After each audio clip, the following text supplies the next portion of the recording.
हरे कृष्णा कृष्ण कृष्ण हरे हरे, हरे राम राम राम हरे हरे। कृष्ण जय जय श्री चैतन्य जय हो नित्यानंदा, जय अद्वैत चंद्र जय गौर भक्त वृंदा। जय जय श्री चैतन्य जय हो नित्यानंदा, जय अद्वैत चंद्र जय गौर भक्त वृंदा। जय जय श्री चैतन्य जय हो नित्यानंदा, जय अद्वैत चंद्र जय गौर भक्त वृंदा। हरे कृष्ण। आप सभी भक्तों का एक बार फिर से स्वागत चैतन्य भागवत मध्य खंड। और बड़ी ही रस भरी लीला, न केवल रस भरी है, ज्ञान प्रदत्त भी है, ज्ञान प्रदान करती है। और वैष्णव किस फेज में कैसे आचरण और कैसे भाव रखते हैं वो भी बताती है। पिछले कुछ दिनों में हमने पढ़ा किस प्रकार अद्वैत आचार्य महाप्रभु का सेवक बनने के लिए ललायित थे, और न केवल सेवक बनने के लिए, हृदय से तो सेवक हैं ही, लेकिन जिनके सेवक हैं वो उन्हें सेवक मान नहीं रहे। उनके मुख से, उनके भाव से, उनके एक्शन से ये प्रूव कराना चाहते हैं कि मैं भी उनका सेवक हूं, ये वो भी मान लें। तो लीला रचते हैं और कैसे महाप्रभु के सेवक के नाम से विख्यात होते हैं। महाप्रभु के चरणों में गिर जाते हैं, आंसू बहाते हैं, आंसुओं से पैर प्रक्षालन, पाद प्रक्षालन भी कर देते हैं, धो देते हैं आंसुओं से उनके पैरों को, और बोलते हैं मैं अब आपका दास हूं, मुझे स्वीकार कर लीजिए। आपने जो आज मुझे दंड दिया है, ये दंड ने ये प्रूव कर दिया कि मैं आपका प्रिय हूं। जब दंड मिले तो मतलब आपने मुझे अपना सेवक मान लिया है। आपके दंड को मैं सिरोधार रखता हूं, ऐसा कह के महाप्रभु के समक्ष अपने हृदय का व्याख्यान करने लगे। महाप्रभु ने जब ये देखा कि हृदय में इतना प्रेम है, हृदय में इतनी दासत्वा है,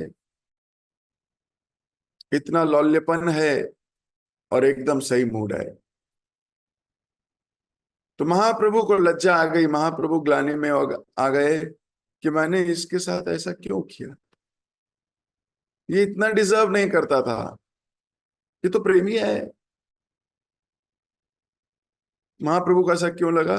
क्योंकि वो चरणों में गिर कर ऐसी प्रार्थना कर रहा है कातर स्वर में कि महाप्रभु का हृदय पिघल गया। महाप्रभु ने उस लज्जा में, उस ग्लानि में बोला वर मांगो। और वर भी क्या वर है, बोल रहे हैं अद्वैत आचार्य कि जो आपको नहीं मानता और भले ही मुझे मानता हो, मैं उसे कभी स्वीकार नहीं करूंगा। पूरी मूवमेंट की अलाइनमेंट दे गए अद्वैत आचार्य।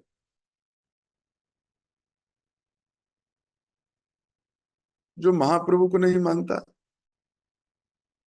वो चाहे हमें मानता भी हो, हमारे लिए स्वीकार करने योग्य नहीं है।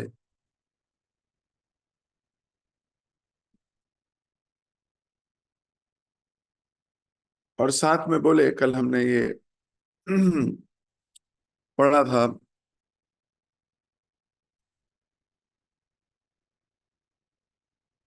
पर अगर कोई आपको माने तो मैं सहज ही उससे प्रेम करने लगूंगा। यानी मेरा तो कोई अस्तित्व नहीं है खास, आपसे ही मेरा अस्तित्व है। आपको मानता है तो मुझे भी मानता है। मैं उसे प्यार करता हूं क्योंकि वो आपसे संबंध रखता है। लेकिन मुझसे संबंध रखता है, आपको नहीं मानता, तो मेरा उससे कोई संबंध नहीं है, चाहे वो मेरा पुत्र या सेवक ही क्यों ना हो, ऐसा बोले अद्वैताचार्य। और उसके बाद महाप्रभु को सुदक्षिण नाम के काशी नरेश का जो पुत्र था उसकी कथा भी सुना रहे, किस प्रकार वो खुद ही जलकर भस्म हो गया।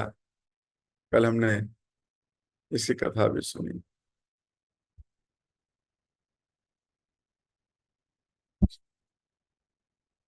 अद्वैत आचार्य की गुहितम स्तुति सुनी महाप्रभु ने।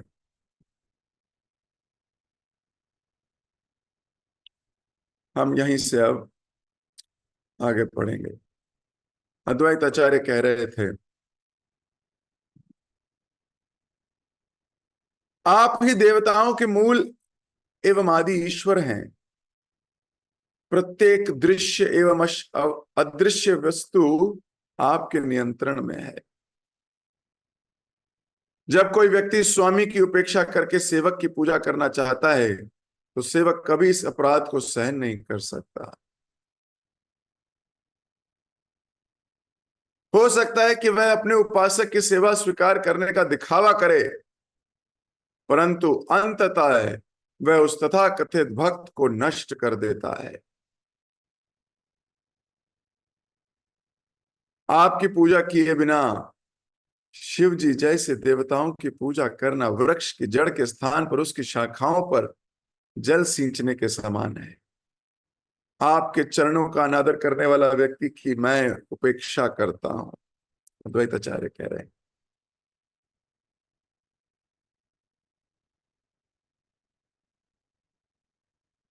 तो कहने को हो सकता है वो भक्ति भाव से किसी की सेवा कर रहा हो, लेकिन वो विनष्ट होगा अंतगतवा। यहाँ क्या लिखा, अंततः। अद्वैत आचार्य की गुहितम स्तुति सुनकर महाप्रभु अत्यंत प्रसन्न हो उठे। मेघों के समान गर्जनकारी स्वर में उन्होंने कहा, ध्यान पूर्वक मेरी बात सुनो। जो व्यक्ति मेरी सेवा करता है परंतु मेरे भक्तों और सेवकों की उपेक्षा करता है वह अत्यंत दुष्ट है और अपने कार्यों द्वारा मेरे शरीर को खंड खंड काटता है। वस्तुतः उसकी पूजा मेरे शरीर पर जलते हुए कोयले रखने के समान है।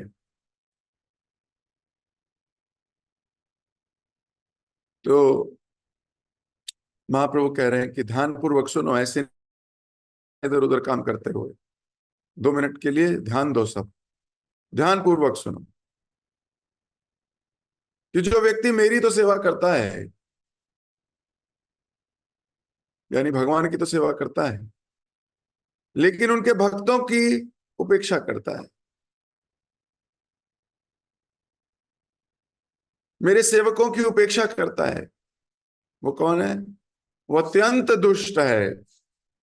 सोचो, भगवान अपने भक्त को दुष्ट कह रहे हैं। वो जो भगवान को तो बोलता है, मैं तो भगवान जी, मैं तो, मुझे तो मिल गया भगवान का मंत्र, अब तो मैं भगवान कर लूंगा, अब मुझे किसी की जरूरत ही नहीं है, कोई वैष्णव की कोई, अब समझ में आ गया है मेरे को क्या करना है मेरे को। अत्यंत दुष्ट है।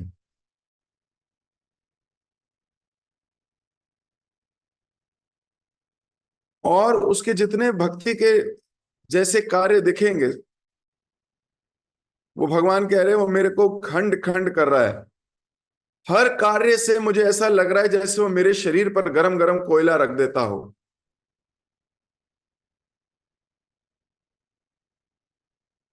प्रत्येक प्राणी मेरा सेवक है और इसलिए मैं उनके प्रति हिंसा सहन नहीं कर सकता।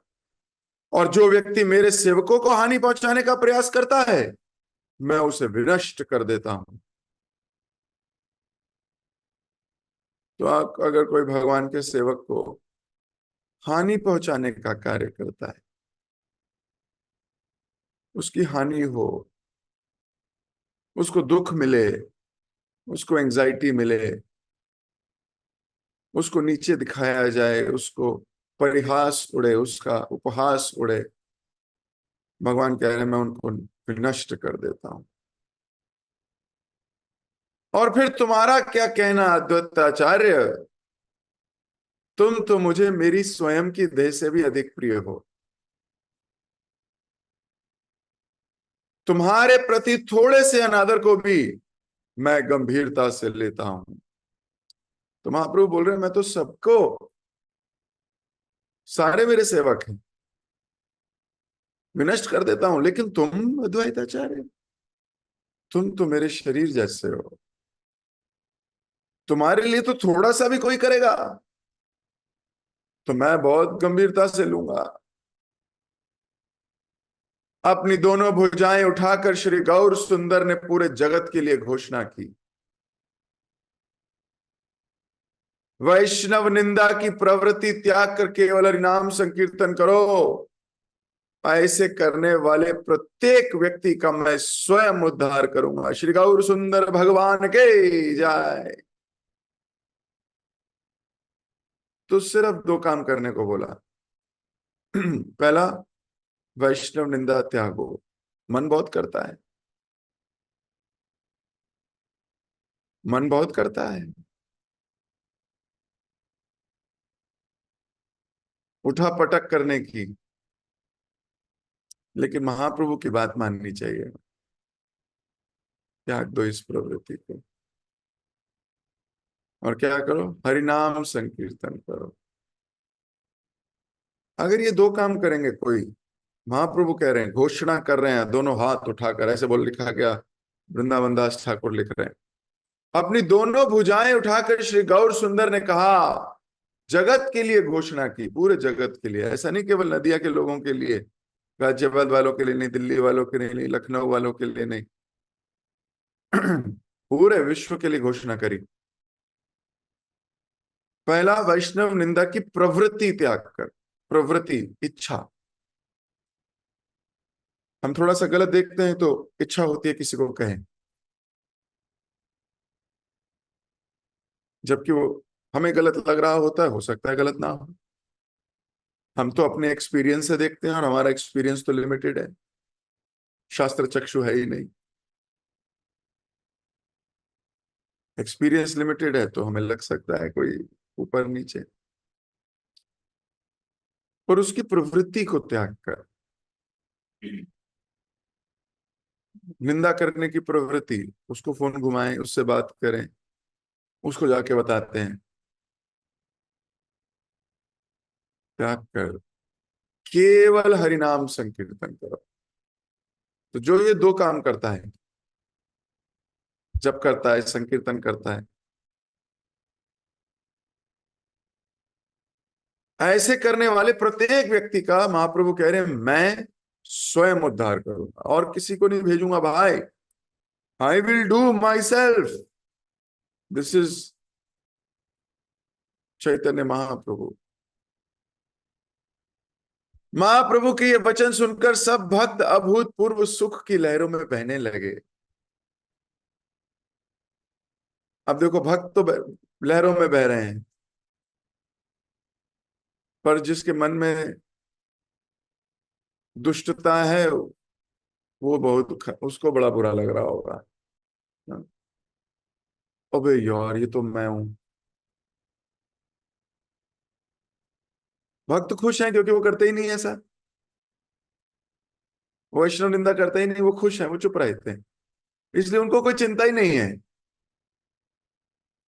चिंता तो उसको है जो ये नहीं करता है, ना हरिनाम संकीर्तन। और भगवान ने तो ये भी कह दिया कि वो अगर पूजा कर भी रहा है, मेरे शरीर पर कोयला रखने के समान है। My God, it is a big statement made by Mahaprabhu. इसलिए हमें बचना है। ये महाप्रभु कह के गए, ये मैं नहीं कह रहा हूं। ये महाप्रभु कह रहे हैं, मैं तो उजागर कर रहा हूं, सामने पढ़ रहा हूं आप सबके, और सबके पास किताब है, सब पढ़ रहे हैं। कई बार लोग बोलते हैं महाप्रभु ने बोला, प्रभु जी आप इस पे इतना बल क्यों देते हो, वैष्णव अपराध से बचो, वैष्णव अपराध से बचो, वैष्णव अपराध से बचो, वैष्णव की अवज्ञा करोगे तो ये होगा, गुरु अवज्ञा नहीं करने, ये नहीं, आप इतना बल देते हो इस पे, आप इतना बल क्यों देते हो? मैं नहीं देता बाबा, शास्त्र देते हैं, मैं उसे पढ़ता हूं, तुम्हें लगता है कि मैं दे रहा हूं।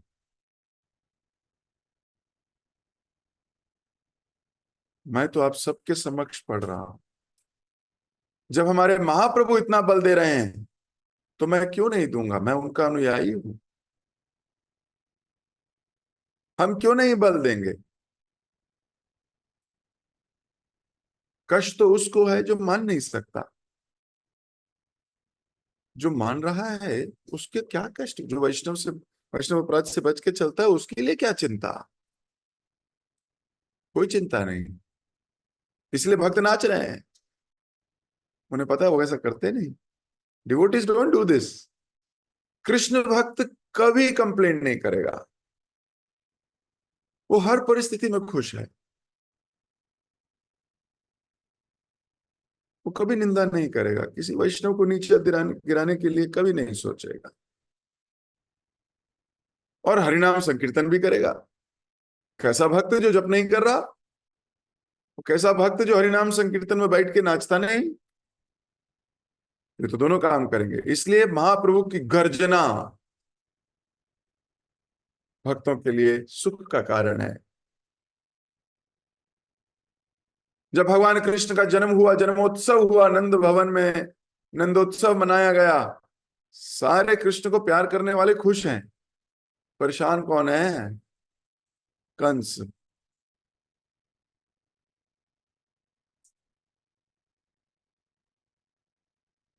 तो यहां तो भक्त गूंज रहे हैं, वहां उठे हरिनाम कीर्तन से पूरा वातावरण गूंज उठा। महाप्रभु के चरण कमल पकड़कर अद्वैत आचार्य भी दिव्य उन्माद वश रोने लगे। प्रत्युत्तर में महाप्रभु अद्वैत आचार्य को गले लगाकर अश्रुपात करने लगे। क्या सीन है! वाह, क्या दृश्य है ये! अद्वैत आचार्य पैर पकड़ रहे हैं, महाप्रभु उनको उठा रहे हैं, महाप्रभु गले लगा रहे हैं, और आंखों से आंसू बह रहे हैं दोनों के। ये आंसू कैसे बहते हैं? हमें तो, हमारे आंसू तब बहते हैं जब हमारे मन की नहीं हो रही हो। मैं चाहता हूं ऐसा करो, पर वो ना करे तो आंसू बहने लगते हैं। मैं चाहता हूं मुझे ये चीज मिले, वो चीज नहीं मिलती, आंसू बहने लगते हैं।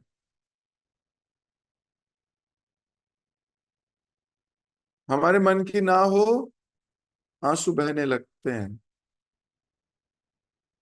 ये भक्तों का क्या प्रेम है, एक दूसरे के गले लग के रोते ही रहते हैं। क्या इमोशंस फील करते होंगे, क्या इमोशनल हाईनेस!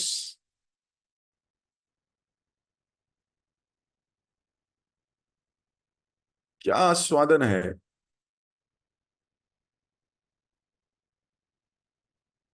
क्या स्वाद लेते होंगे डिवोटीज! Please understand this.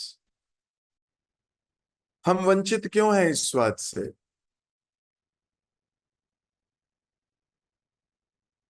वैष्णवों के बीच में ऐसा दिव्य स्वाद क्यों नहीं आ रहा? That is something that we have to think.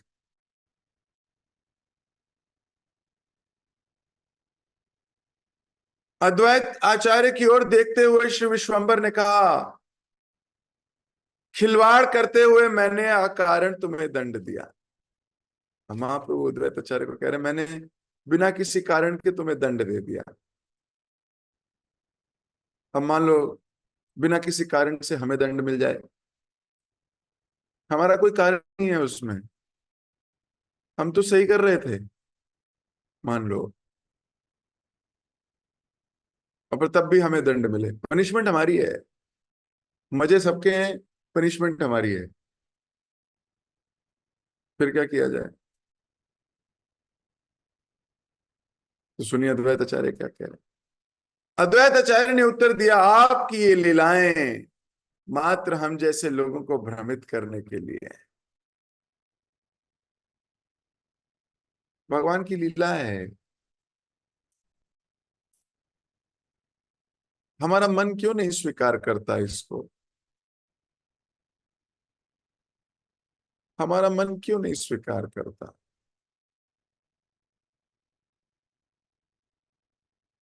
ये भगवान की लीला है हमारे जीवन में जो हो रही है, घट रही है। जब तक हम उससे प्रतिस्पर्धा करते रहेंगे, देखो, जीवन में अगर प्रॉब्लम्स आए, कष्ट आए, रिवर्सल्स आए, बुरा हो रहा हो, फेयर नहीं लग रहा हो, फेयरनेस नहीं दिख रही हो, तो उनको ठीक करने का प्रयास करना चाहिए। ऐसा नहीं कि इसको बोलना चाहिए हाँ भगवान की इच्छा है, ऐसा नहीं। पहले प्रयास करना चाहिए कि उस स्थिति सुधरे। लेकिन प्रयास करने के बाद भी स्थिति ज्यों की त्यों है, तो डिवोटीज क्या करते हैं? तब वो उसे अपने कर्मों का फल मानकर और भगवान की स्वीकृति मानकर स्वीकार करते हैं। फिर स्वीकार करना चाहिए।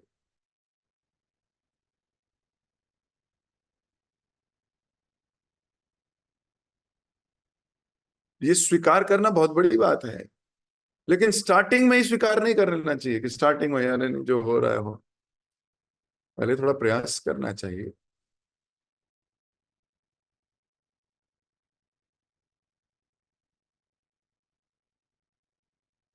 जब देवकी के बाल पकड़ लिए थे कंस ने और तलवार निकाल ली कि मार दूंगा इसको, तो वसुदेव ने ये नहीं कहा ये भगवान की लीला है कोई, मार लो कंस, क्या ही करूं, कि कृष्ण जैसी भगवान की लीला में फंस गया, अब क्या ही कर सकता हूं, ये कोई कृष्ण की योजना है? नहीं, वसुदेव ने अपनी बुद्धिमानी से उस योजना को, उस समस्या का समाधान करने का प्रयास किया। लेकिन प्रयास करने के बाद भी समस्या नहीं सुधरी तो स्वीकार किया, जेल दे दो, ठीक है जी जेल चले जाए। Then he accepted. सो ये भगवान की लीलाएं हैं और हमें सोचना चाहिए, हमें भ्रमित करने के लिए हैं, हमारी परीक्षा लेने के लिए हैं। अगर हम भ्रमित हो गए तो नेगेटिव एग्जाम्पल में चले जाओगे, अगर भ्रमित नहीं हुए तो पॉजिटिव उदाहरण में चले जाओगे। सिर्फ यही कहानी है। अगर विचलित हो गए तो नेगेटिव किताब में लिखा जाएगा आपका नाम। अगर विचलित नहीं हुए, प्रहलाद वाली किताब में भक्तों की श्रेणी में लिखा जाएगा नाम। सिर्फ यही है।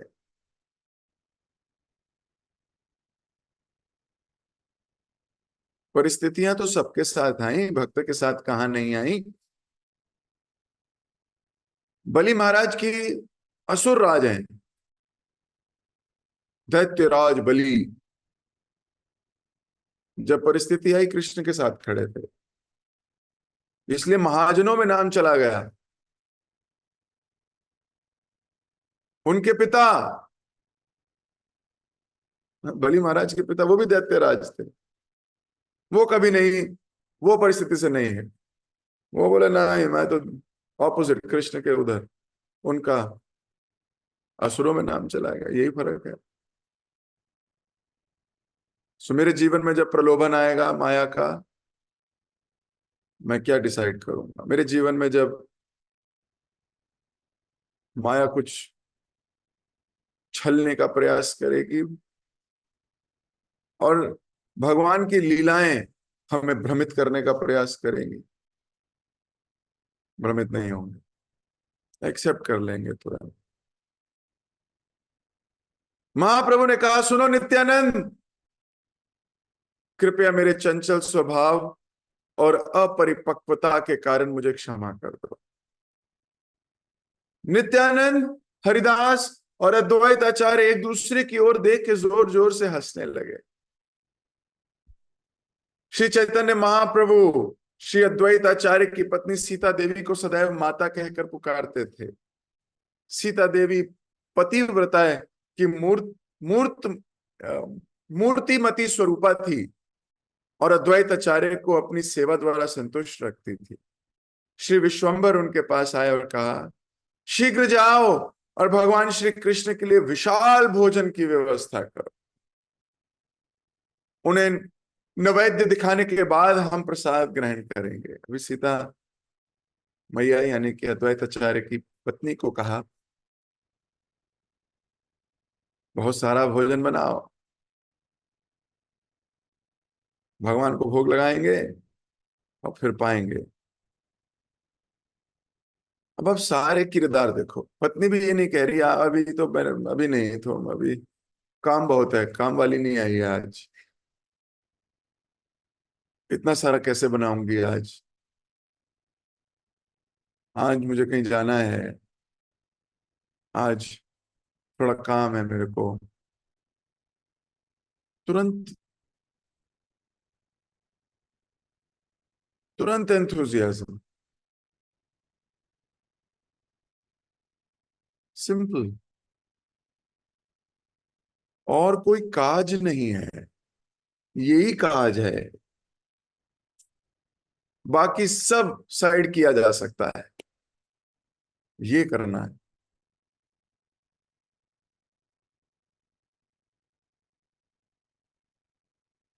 अपनी स्थिति पे विचार करें,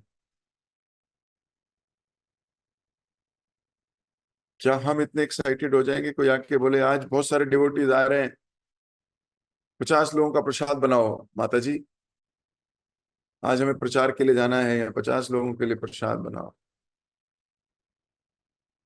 क्या हम इतने एक्साइटेड होंगे? होना चाहिए, अगर भक्त कहते हो अपने को तो होना चाहिए।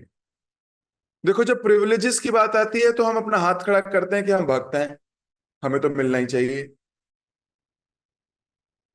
लेकिन जब कष्ट लेने की बात आती है तो हम कहते हैं कि नहीं, हम तो अभी ऐसे भक्त हैं ही नहीं। प्रिविलेजेस में हम सब भक्त हो जाते हैं, कष्टों में हम हाथ खींचते हैं। क्या कृष्ण को दिखता नहीं क्या? इसलिए विचार करो अपने हृदय में, ना हो कृष्ण, मैं आज तक करती थी, आज से नहीं करूंगी। मैं आपकी शिष्या हूं। इस ब्रह्म गौड़ीय संप्रदाय में हमारे आचार्यों ने, सीता ठाकुरानी क्या कर रही है? Enthusiastic, I will also be enthusiastic. At least प्रण लेने चाहिए हमको, छोटे छोटे छोटे छोटे। कृष्ण अनुकूल कार्य करेला स्वीकार, उसको स्वीकार करना चाहिए, और भक्ति प्रतिकूल को वर्जन कर देना चाहिए। वो जो विशाल भोजन की तैयारी करो, हो जाएगी, जाए बिल्कुल हो जाएगी ऐसे। This should be the mode. Don't do it artificially, try and meditate that I will do one day, I will do. तब श्री चैतन्य महाप्रभु, श्री अद्वैताचार्य, नित्यानंद, हरिदास एवं अन्य भक्तों के साथ गंगा स्नान के लिए चल दिए। प्रत्येक व्यक्ति उल्लास से भरा था। घर लौटकर महाप्रभु ने अपने चरण धोए और भगवान श्री कृष्ण को प्रणाम किया। यह देखकर अद्वैत आचार्य श्री विश्वंभर के चरण कमलों पर गिर पड़े और फिर हरिदास अद्वैत आचार्य के चरण कमलों पर गिर पड़े। सोचो, दास दास दास दास दास अनुदास। महाप्रभु कृष्ण के चरणों पर गिरे हैं, अद्वैत आचार्य कृष्ण के चरणों पर नहीं गिरे, वो महाप्रभु के चरणों पर गिरे। और हरिदास अद्वैत आचार्य के चरणों पर गिरे। ये अद्भुत दृश्य है। नित्यानंद प्रभु को अद्भुत सुख मिल रहा था ये दृश्य देखकर।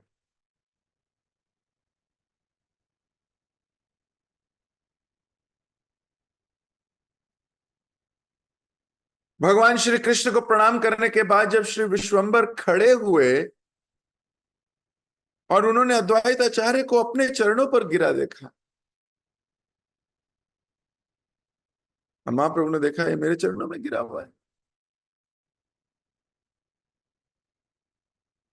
और जैसे महाप्रभु ने देखा कि मेरे चरणों पर गिरा हुआ है, समय हो गया, समय हो गया। अब बाकी लीला हम लोग कल पढ़ेंगे, सुनेंगे महाप्रभु का क्या भाव जागा है। अब हम तो महाप्रभु का भाव देख के भाव विभोर हैं। भाव रूपांतरित होते हैं हर थोड़ी थोड़ी देर में, और आसपास के भक्त उन भावों को देखकर आनंद लेते हैं। जगत गुरु शिल प्रभुपाद की जय, श्री चैतन्य भागवत की जय, श्री वृंदावन दास ठाकुर की जय, आप सभी गौर प्रेमी भक्तों की जय। आप लोगों से मुलाकात होगी कल सुबह, फिर से क्लास जारी रहेगी। हरे कृष्णा।